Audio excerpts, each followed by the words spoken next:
வணக்கம். நான் பானுமதி கிருஷ்ணகுமார் பேசுகிறேன். இன்றைய முத்தமிழ் சுவைக்கலாம் நிகழ்ச்சியில் நம்ம நாடகத்தமிழை பற்றி பார்க்கலாம். நாடகத்தமிழில் என்ன பார்க்கலாம்னா, இருக்கவே இருக்குது தாய் கிழவி என்ற திரைப்படம்.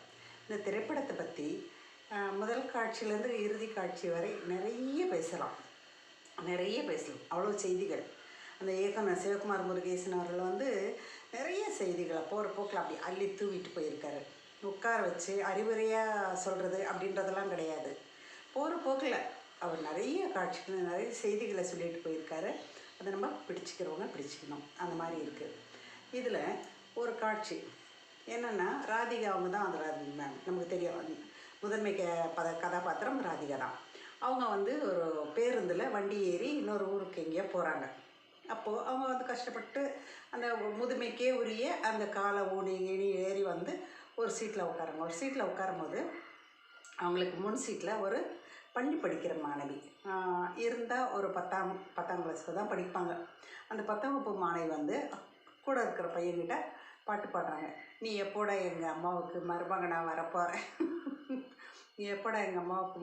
வரப்போகிறேன் அப்படின்னு சொல்லி பாடுறாங்க. அது பாடினவுடனே ராதிகா அதை பார்க்குறாங்க. பார்த்துட்ட உடனே நம்ம நிறைய பேருந்துகள்லாம் பார்ப்போம், இல்லை பொது இடங்களில் பார்ப்போம். அந்த மாதிரி இந்த மாதிரி அவங்க நமக்கு தெரியும், அவங்க முறை இல்லாமல் அவங்க இருக்கிறாங்க அப்படின்னு நமக்கு தெரியும் போதே நம்ம என்ன செய்வோம், நம்ம பார்வையை விலக்கிட்டு வெளிப்பக்கம் பார்ப்போம். யாரும் அவங்களை கண்டித்து கேட்குறதே இல்லை. அதனால தான் அவங்க பொது வெளியில் அவங்க தைரியம் எடுத்துக்கிறாங்க.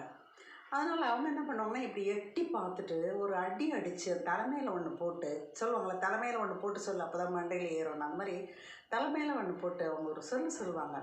என்ன சொல்கிறாங்கன்னா, நம்ம பொதுவாக நம்ம இப்போ பொதுவாக இயல்பாக வர்ற இது என்னென்னா, வார்த்தைகள் என்னென்னா, முளைச்சி 3 இடம் கூட விடலை, அதுக்குள்ளே உனக்கு இந்த மாதிரிலாம் கேட்குதா, இந்த மாதிரிலாம் பேசுவியா அப்படின்னு சொல்லுவாங்க. 1. 2வது, அங்கே அப்பன் இல்லை ஆயி அப்போ கஷ்டப்பட்டு என்ன பாடுபட்டு உங்களுக்கு உழைச்சி உங்களெல்லாம் படிக்க அமைச்சா நீங்கள் இந்த மாதிரிலாம் பண்ணுறீங்களான்னு சொல்லுவாங்க. 2 அந்த மாதிரி தான் பண்ணுவாங்க. படிக்க அமைச்சா அவங்க வீட்டுக்கு தெரியாமல் இதெல்லாம் பண்ணிட்டு திரியிறீங்களா அப்படின்னு சொல்லுவாங்க. இந்த மாதிரிலாம் சொற்கள் தான் வழக்கமான வசனங்களாக வரும். வழக்கமாக இதே வசனங்களை மாற்றி எழுதுவாங்க.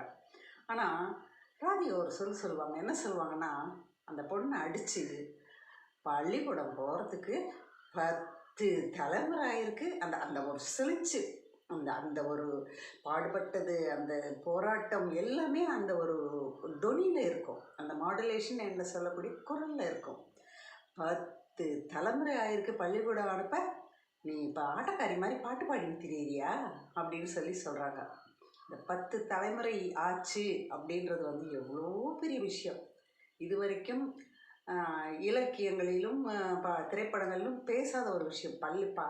அதாவது அந்த கதாபாத்திரங்களை படிக்க வைக்க போராடும் கதாபாத்திரங்கள் நிறைய வந்திருக்கு. நிறைய திரைப்படம், நிறைய இலக்கியங்களில் படிப்பு என்று சொன்னாலும், ஒரு பெண் படிக்க வைப்பதற்கு 10 தலைமுறையாக போராடி இப்போ தான் அந்த பெண்ணெல்லாம் படிக்க ஆரம்பிக்கிறாங்க அப்படின்ற அந்த ஒரு அக்கறை சார்ந்த கவலை இருக்கு இல்லையா, அந்த கவலையை அந்த இயக்குனர் அவர்கள் அந்த கதாபாத்திரம் மூலமாக அந்த வசனத்தில் வைத்திருப்பார். இப்போ 10 தலைமுறையாருக்கு வர்றதுக்கு நீ ஆட்டக்காரி வேஷம் போடுறியா, அந்த இப்போ சினிமா பாட்டு பாடிட்டு திருவியா அப்படின்ற மாதிரி சொல்லிட்டு அவனுக்கு தலைமையிலேயே அந்த பையனை ஒன்று போட்டு போடா எழுது போய் அங்கே உட்கார போடா அப்படின்னு சொல்கிறது சமூக அக்கறை.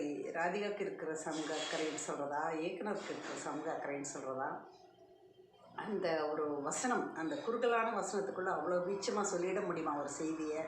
அப்படியெல்லாம் அந்த ரொம்ப நல்லா இருக்குது.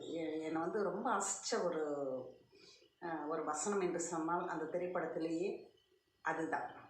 நிறைய இருக்குது, ஆனால் இது என்ன ரொம்ப அசிச்சுது அப்படின்ற ஒரு நல்ல ஒரு கருத்து. பெண்கள் படிப்பதற்கு, பொதுவெளியில் வருவதற்கு, படிப்பதற்கும் எவ்வளவு தடைகளை தாண்டி வந்திருக்கிறார்கள் என்பது இவங்க பெண்கள் படிக்கிறது சகஜமான உடனே இதெல்லாம் மறைந்து விடும்.